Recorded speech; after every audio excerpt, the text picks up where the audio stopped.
You're about to hear a rebroadcast of the Colin McEnroe Show. It originally aired on August 21st, 2019.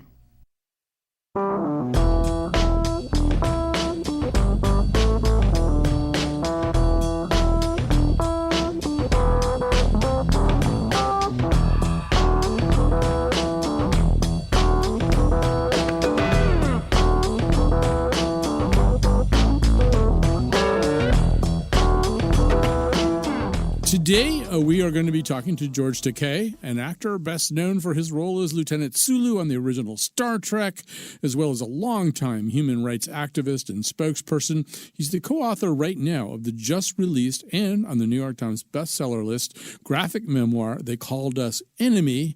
He's also got a series that he'll be talking about a little bit later, coming out on AMC, a 10-part series about more or less the same subject. He's got 2.9 million followers on Twitter, and I think like 10 million followers on Facebook. So basically, at the age of 82, he has more going on than he had when he was 28. And that's a good place to be. So first of all, thank you so much for doing this.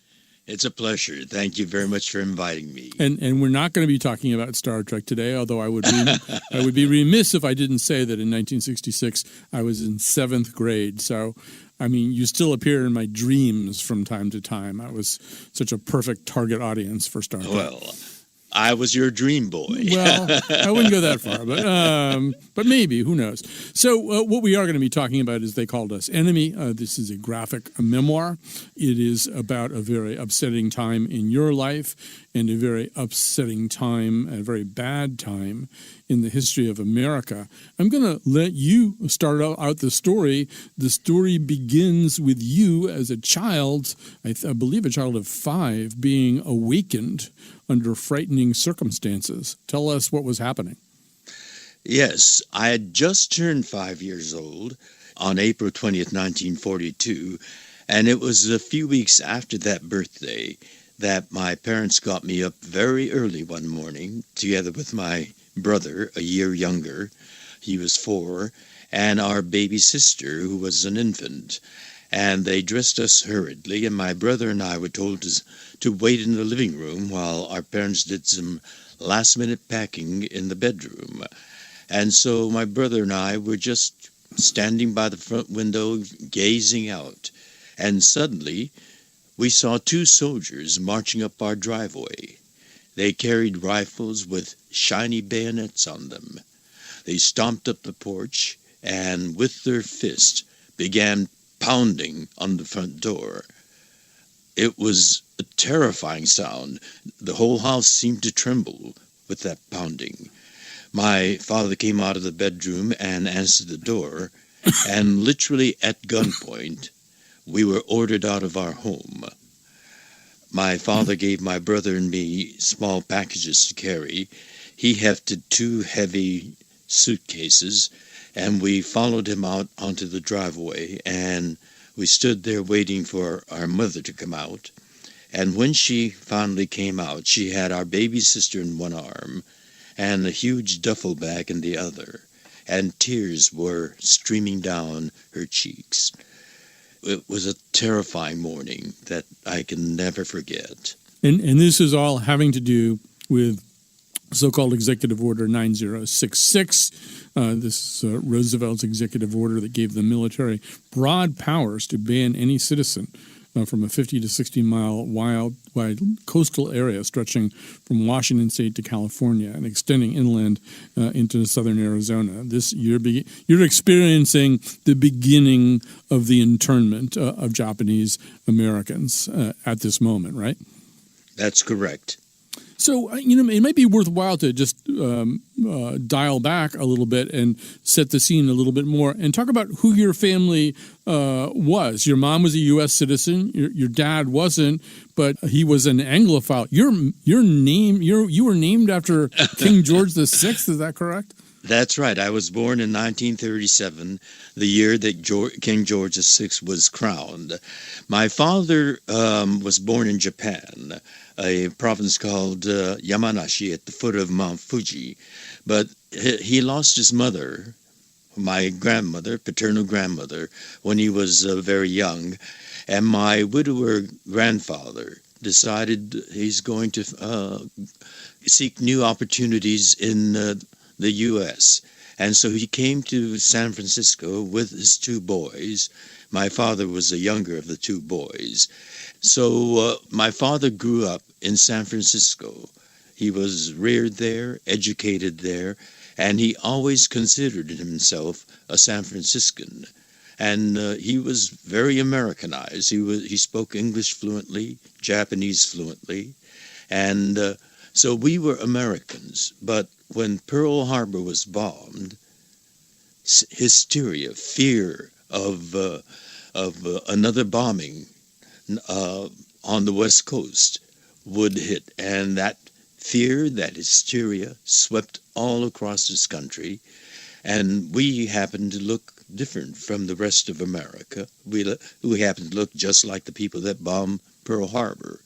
And so that hysteria, together with racism, combined to stampede even the President of the United States. And he signed, as you said, the executive order numbered 9066, which ordered all of us to be imprisoned with no charges. Mm-hmm. There were no charges, therefore no trial.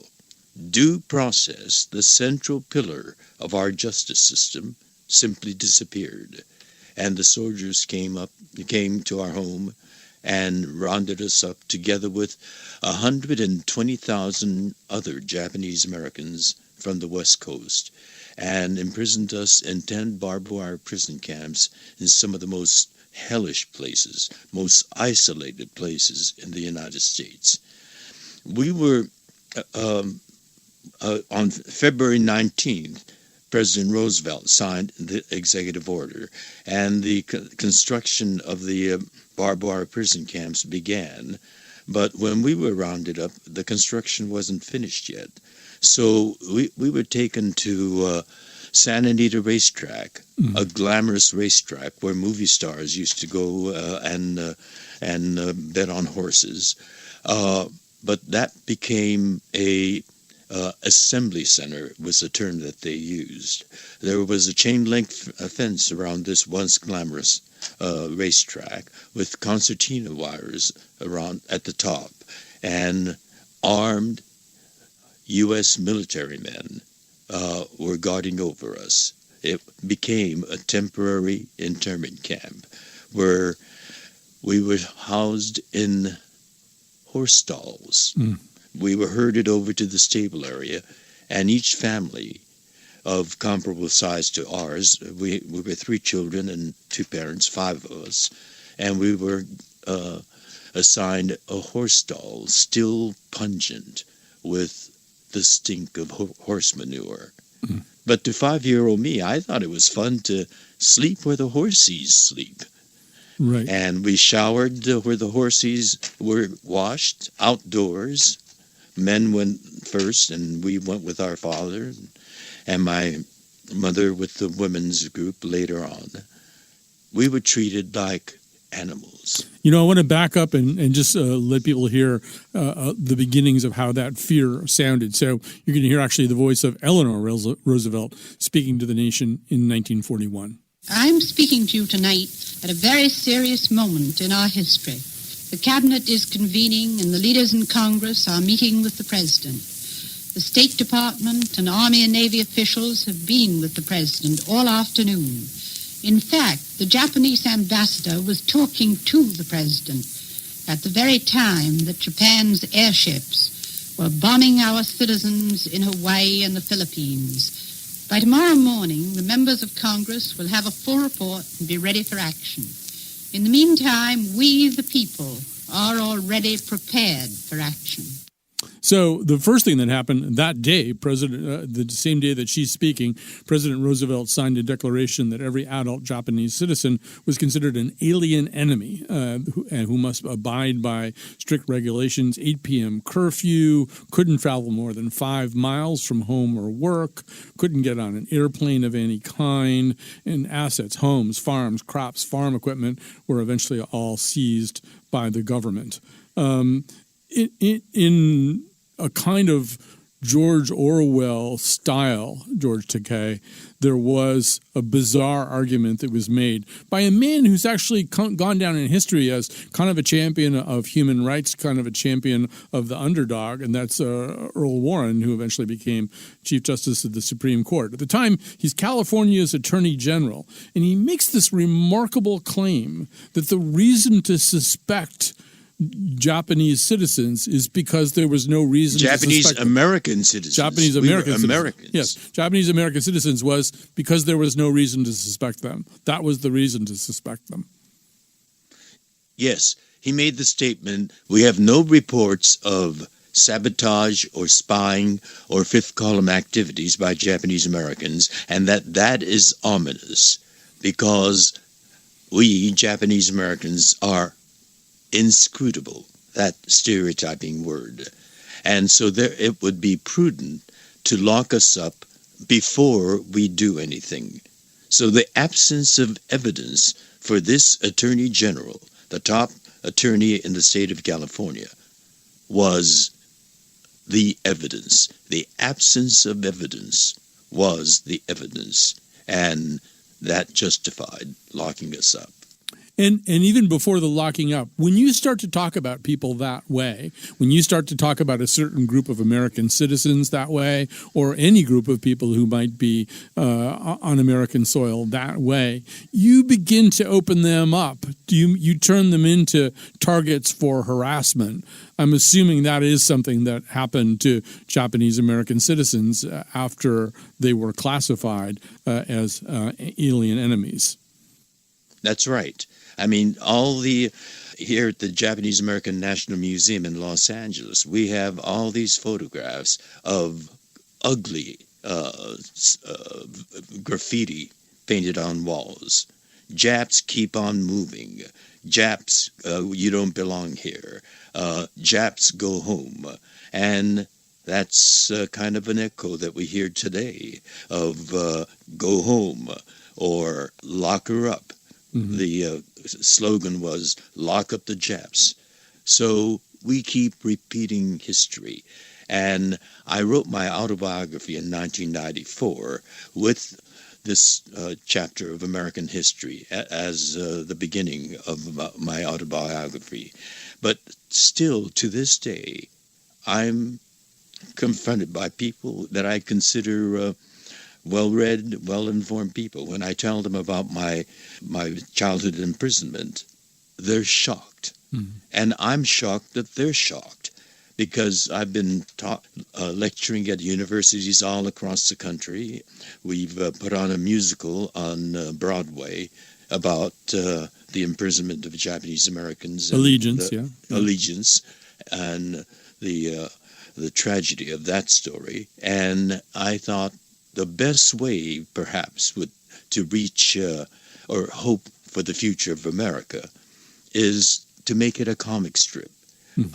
I read comic books, and I still remember some of the stories that I read. And I thought, if we reach the young reader, the teenagers and the young American readers, and that's at that age when you're absorbing in information and you keep it for the rest of your lives, then we will have another generation of Americans, but this time informed on the dark chapters of American history. And if we have enough Americans in the future that know this history, hopefully it won't repeat itself. But alas, we are repeating it already is now. Right, and I want to play a clip here that'll sort of give you a sense of what George Takei is saying about how some of the rhetoric of 1941 sounded an awful lot like things that we hear today. This is from news footage recorded 3 months before the opening of the American internment camps for Japanese American citizens. Frankly, my view is, and I include the Germans so-called, in what I have to say about the Japanese. We ought to exterminate both of them. There's no place for either of those races in the world today. What do you think of the Japs, the Japanese people? Well, Do you hate them? No, I don't hate them. There must be a good many people in Japan who don't believe and don't support this war. Do you think they are racially treacherous? Pin up all the Japanese in this country so they can't do us any dirt. Not just through the duration of the war, but all of them we get, we just pin them up and keep them ever giving anybody else any trouble. So George Takei, echoes of today in some of those comments in the way that people were depicted. You know, I want to hone in on something you said. You talk about how surprised you are when you find out that Americans just don't know that you were at the age of 5 imprisoned along with so many other Japanese Americans. You know, the thing that I've been finding lately, and I don't know if you've run into this or not, but as the conversation has heated up about the facilities along the border where families are being separated, families are being held in squalid conditions, you know, when I bring up the American internment of Japanese Americans, I bring it up the way I assumed 100% of Americans did, as an incredible article of shame. But I've actually run into people on social media and elsewhere who instead cite it as kind of a benign precedent, saying, oh yeah, we can do this. We did it in 1941 with the Japanese Americans, as if that made it okay that it had been done before. Have you run into that particular twist on history? Well, social media has become rampant with trolls who are totally mindless, and I think there seems to be a streak of evil in them.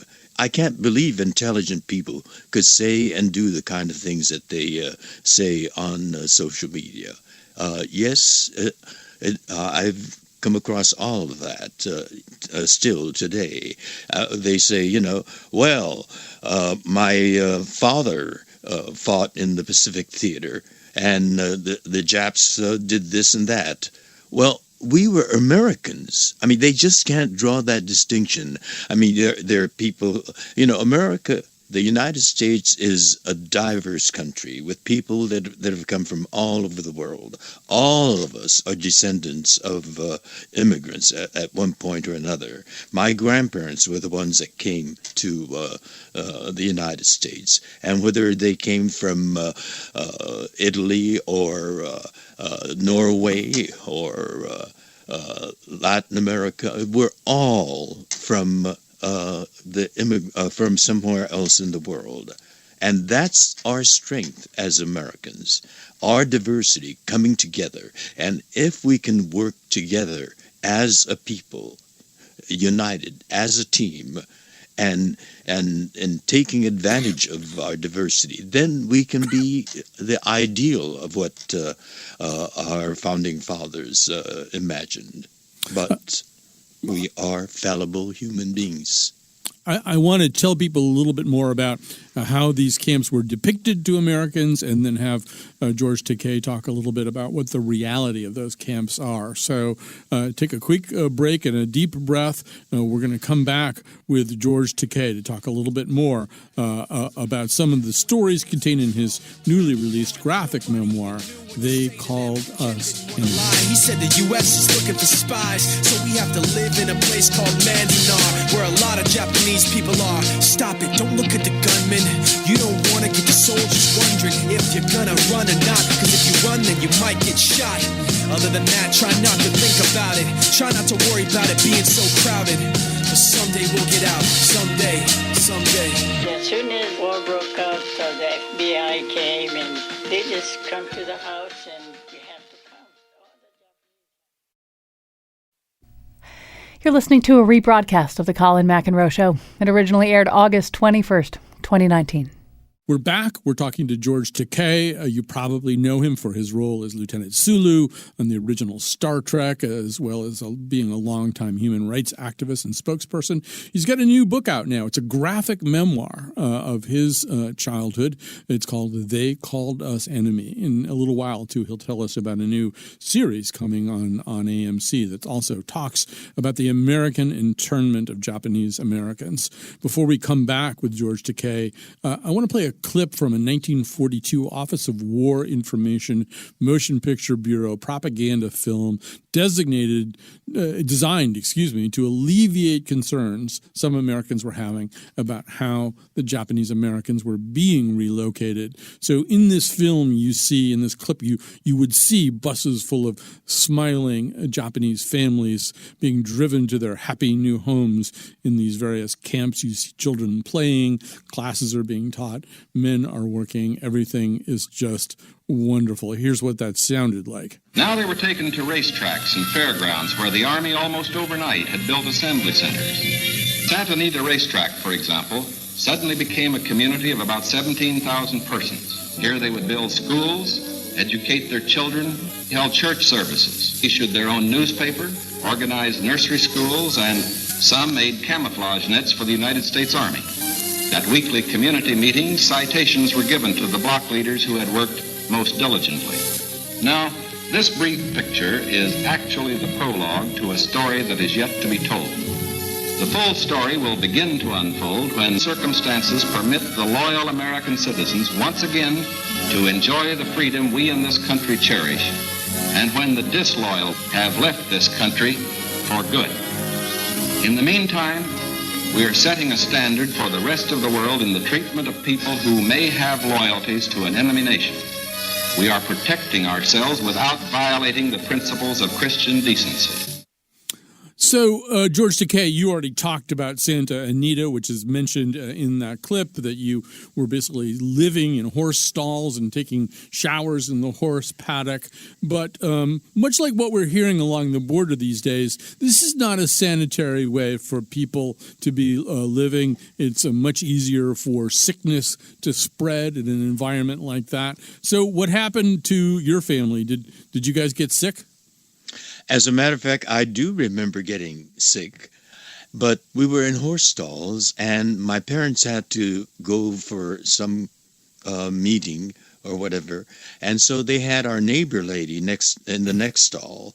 All she had to do was peer over the partition, and she would say, "Georgie, are you all right?" And I would say, "I'm fine, thank you." And she would sit down on her cot and do whatever she was doing. And my baby sister got sick, too. And I remember I was well by then. The medicine was dispensed from a little kind of a ticket box in the middle of the stable area. And since my father was someplace else, my mother would take my brother and me and my sick baby sister to get ticket office and get the medicine for her. So, yes, illness was rampant at Santa Anita. Now, Santa Anita was intended to be temporary. Your next stop was in Arkansas, and as I understand it, all of you were tagged like cattle with these little pieces of paper to keep track of who you were, and then loaded onto trains. And maybe you can pick up the story there about your travel from Santa Anita to this new camp in Arkansas. That's correct.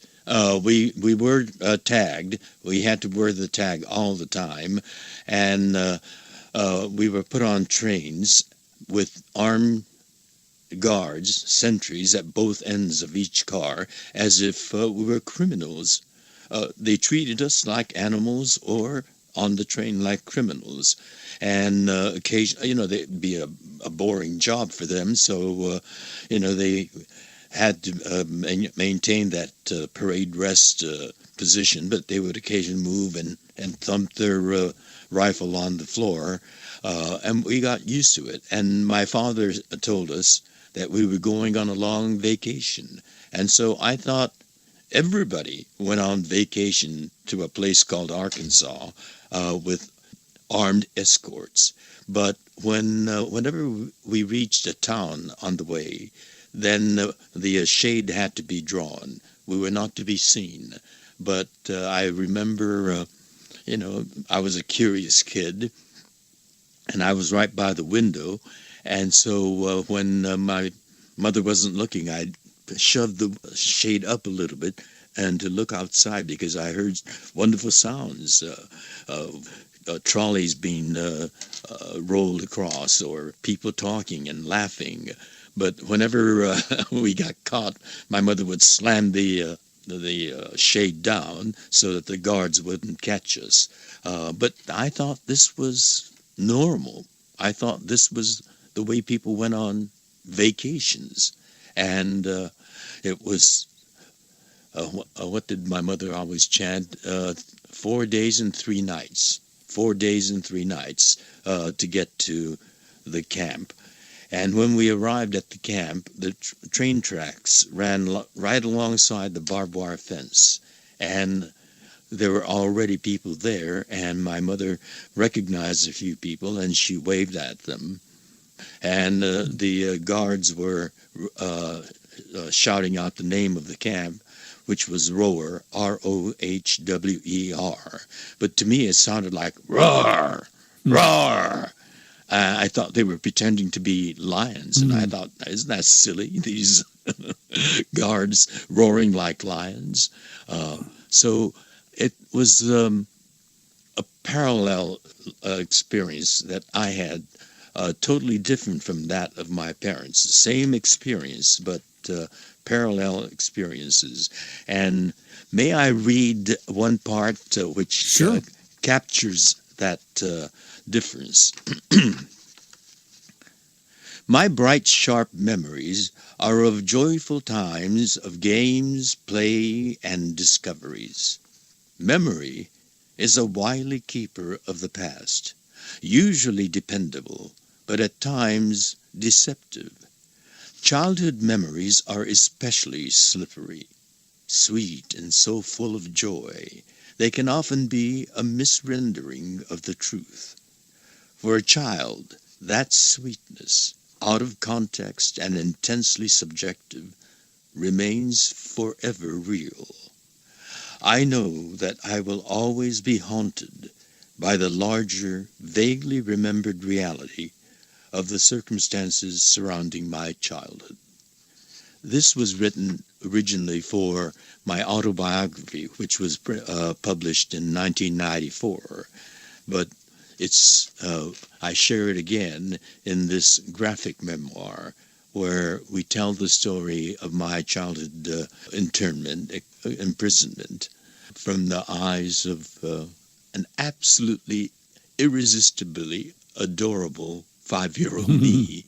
And that's thanks to Harmony Becker, a very gifted manga artist.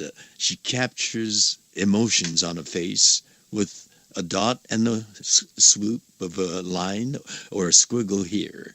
It's absolutely magical what she is able to do with her drawing. Well, in the interest of time, I'm going to leap over a lot of Camp Rower, and I'm going to take us to 1943, when President Roosevelt begins allowing some Japanese American citizens to enlist in the Army.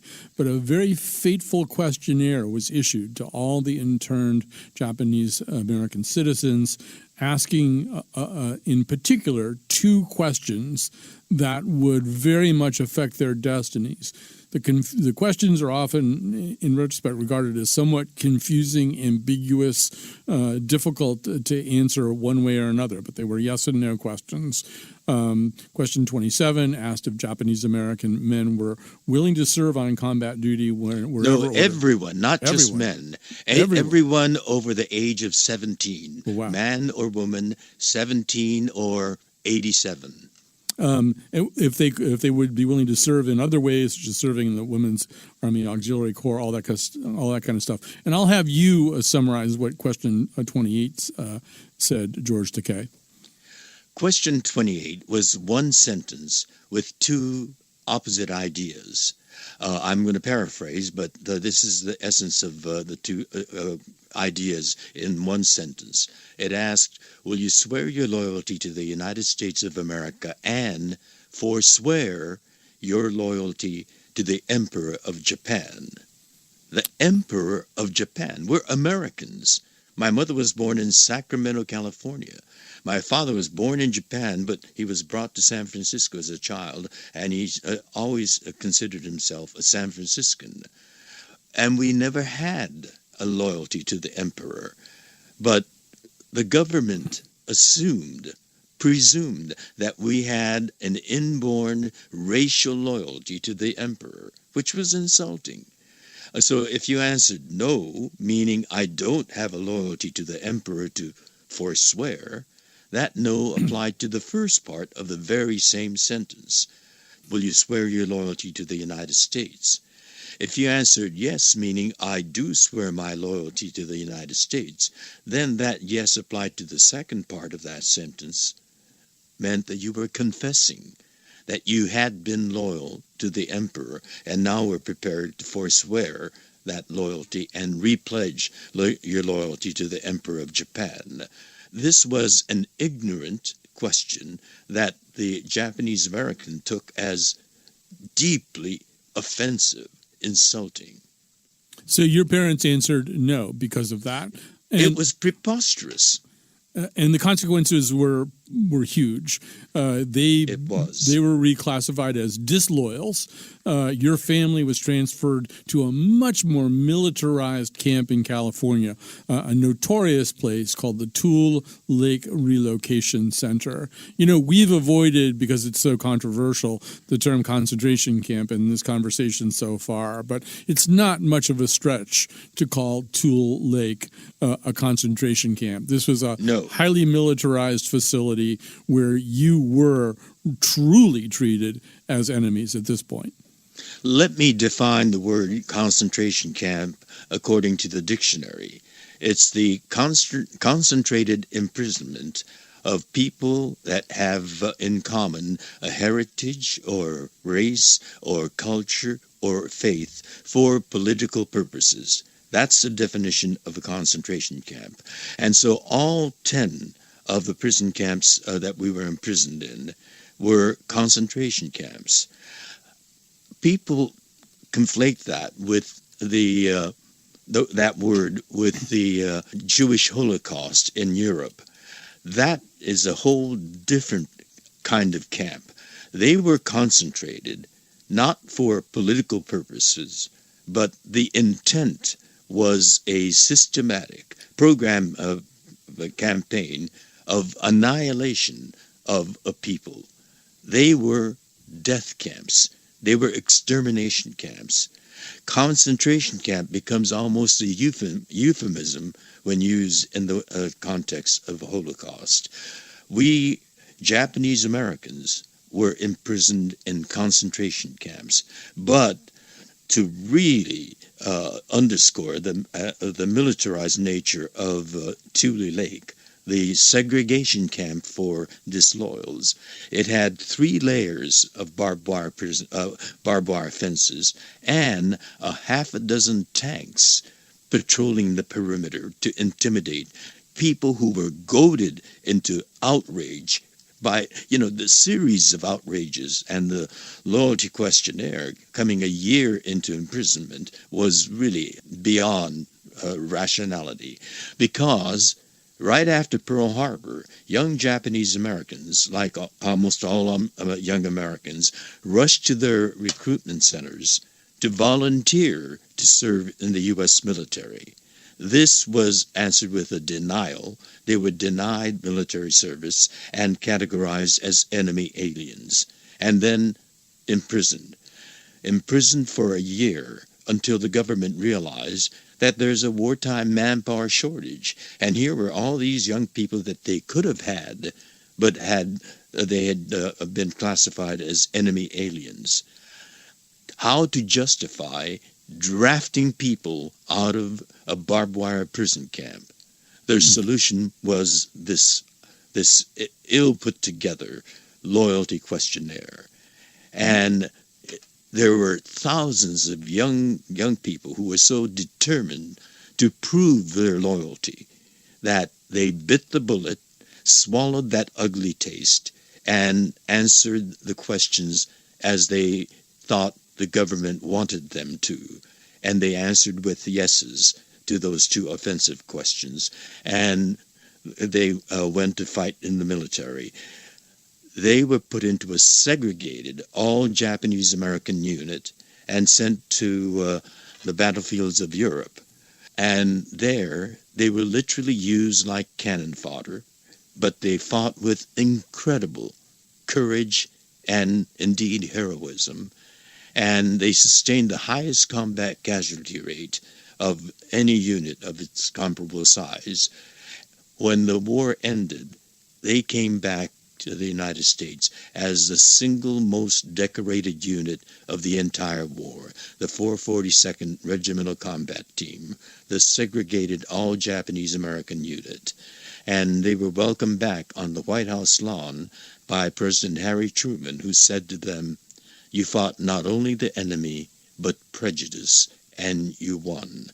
But when the loyalty questionnaire came down, there were also another kind of heroes. They were the young men who said, "I am an American, and I will fight for my country, but I will fight as an American. If I can report to my hometown draft board with my family back home, I would be like any American. I would have something to fight for. I will fight as an American, but I will not go as an internee, leaving my family in imprisonment, to put on the same uniform as that of the guards imprisoning my family. I will fight as an American." Now, I think these people were courageous people to take on the might of the entire United States, but they were also principled people and very American young men. And for that position that they stood on, they were tried for draft evasion, found guilty, and transferred to Leavenworth Federal Penitentiary, where they fought on a different battlefield behind those tall penitentiary concrete walls. But they stood strong and proud as Americans against all the guff that they had to put up with and the assaults on them in Leavenworth Federal Penitentiary. So there are these two stories, equally heroic.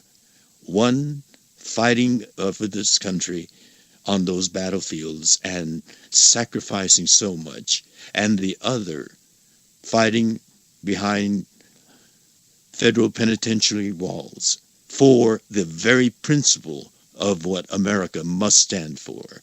So this is a story of the Japanese-American heroism, one behind penitentiary walls and other on European battlefields. We're talking right now to George Takei. He has a new graphic novel-style memoir out about his childhood in an American internment camp for Japanese Americans. You know him, of course, from Star Trek. He'll be back after this.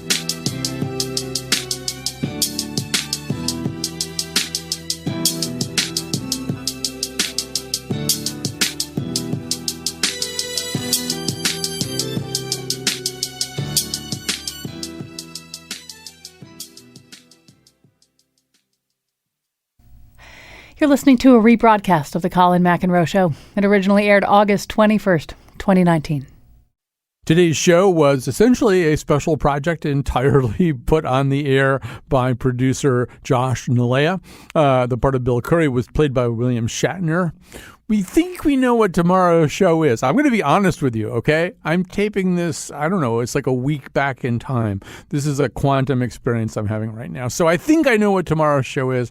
I'm not 100% sure. I wouldn't want to lie to you. So let's just get back to our interview with George Takei. Once again, George Takei, you knew him, you loved him as Sulu on Star Trek. He's a lot more than that. He's become an internet activist. And right now he has a memoir out in graphic novel form about his childhood, which was spent in American internment camps for Japanese Americans during World War II. Let's get back to that conversation. You, George Takei, and your family spent 2 years at Tule Lake, which was notorious for, yes, all that barbed wire, but also really pretty squalid living conditions, inadequate medical care, bad food. This is not a place to be. And eventually the Supreme Court forced the closure of these camps. And maybe you can just say, what was your family's mindset, your parents' mindset? Your parents who had been patriotic citizens of the United States, they had a successful dry cleaning business when this all started. As you say, your mother born here, your father comes here at an early age. His family are Anglophiles enough to name him after King George VI. Did that spirit survive this kind of maltreatment for so many years? It was a series of outrages by the United States government. At the Tule Lake camp, young men who had initially volunteered to fight for this country had by this time now become radicalized, and their attitude was, all right, you're going to consider us the enemy and treat us this way and demand that kind of loyalty questionnaire. We will, and they had answered no to that. They said, we're going to show you what kind of enemy you have to put up with. We will become the enemy that you imagine us to be. And they became very physically activist. They jogged around the block with the headband wrapped around their head with the Japanese military flag, the rising sun with the rays on it. And they used the Japanese cadence. Instead of up, 2, 3, 4, they would go washoi, washoi, washoi. And I remember waking up at Tule Lake in the morning to that cadence.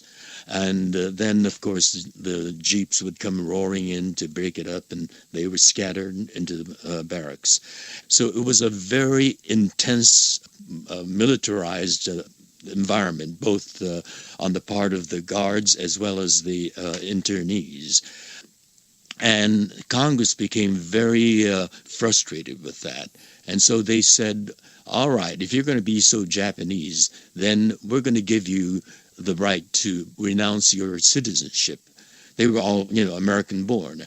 And so they passed the bill that's called the Denaturalization Bill, which permitted American citizens to renounce their citizenship during wartime in a barbed wire prison camp, and particularly a prison camp with 3 layers of barbed wire fences and intimidating tanks patrolling the perimeter.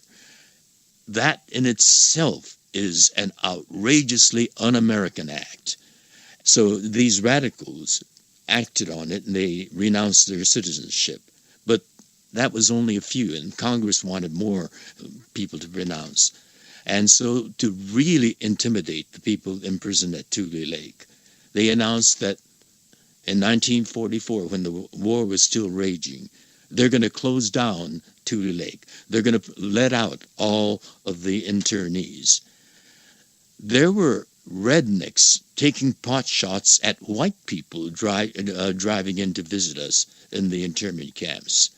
What's going to happen when, the irony of the barbed wire fence was, yes, that confined us, but it also protected us from the radicals outside. And when the government threatened to let us out, no barbed wire fence, and we were going to be open to any kind of hate out there, it was terrifying. And the radicals then campaigned to say, if we get enough people to renounce their citizenship, then we can force the government to keep Tule Lake operating out of fear and in an effort to protect the family. My mother did that incredible thing of renouncing her American citizenship and helped keep Tule Lake up and protecting us. But then when the war ended, that renunciation came back to bite us like with a vengeance. Mm. My mother's name was on the list of a ship sailing for Japan to deport the renunciants. My mother was born in Sacramento, California. If they were going to deport her, that's the place that they should have sent her to. But she was going to send her, and we were going to go with her. I mean, we're going to be a family. We were going to be sent to a war-torn, devastated country. The people there are scrambling in the ruins to find food or clothing. We were going to be sent there. I don't know what I would have turned out to be. I would have been definitely a different person if we were on that ship. You know, before we run out of time, there's just, first of all, I want to make sure we mention George Takei, this 10-episode dramatization that's coming out on AMC. Tell us what it's called again. It's called The Terror Infamy. The Terror Infamy taken from the word that he used to characterize Japan's bombing of Pearl Harbor. But infamy in this case is 4 years of infamy that President Roosevelt inflicted on us. You know, I want to just ask you one last question about sort of who you did become. As you said, had all that happened, you would have become a different person.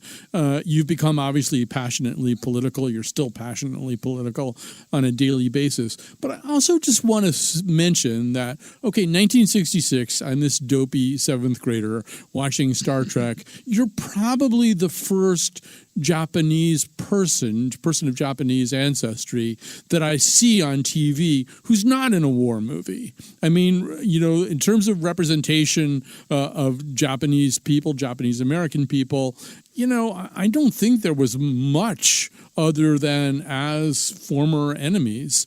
And suddenly here we are confronted with this idealistic utopian vision of the future where kind of a multiracial, multinational, multiplanetary group would work together for betterment. You must be somewhat proud of the fact that in a way, you know, you stood in for a lot of people who had never been so positively represented. I am proud of that, very proud of that, and I'm grateful to Gene Roddenberry, the creator of Star Trek, who put together that vision of his, infinite diversity in infinite combinations, and to envision our human future as one where our diversity working together is our strength. The diversity is the strength, and our working together in unison is our power. And so I'm very grateful to Gene Roddenberry for have cast me in that role. So we've been talking to George Takei, the graphic memoir, which is already leaping up the bestseller list of the New York Times. The graphic memoir is called They Called Us Enemy. It has been an honor and a privilege to talk to you, sir. And if you'll just grant me this one wish, Mr. Sulu, set a course for the next break. Aye, sir. Warp 3. Thank and you may so you much. live long and prosper. Thank you so much, George Takei. It's my pleasure. Thank you. So it turns out that the break comes at the end of the show. It's a break with our show. But we've had a great time with George Takei.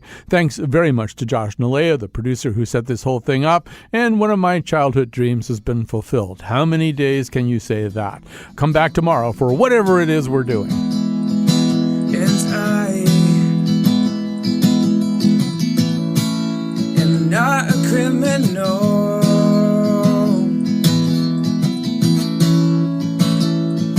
But this wire fence, it's real.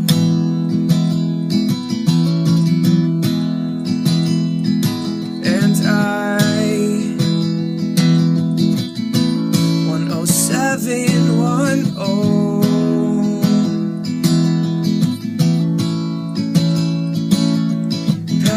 Your things we leave tomorrow.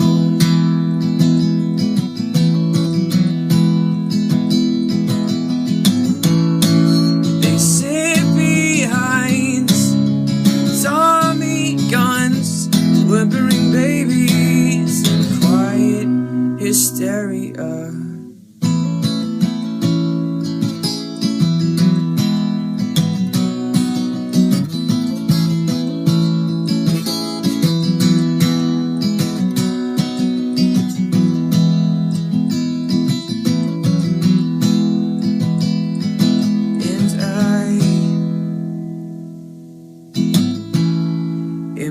not a criminal,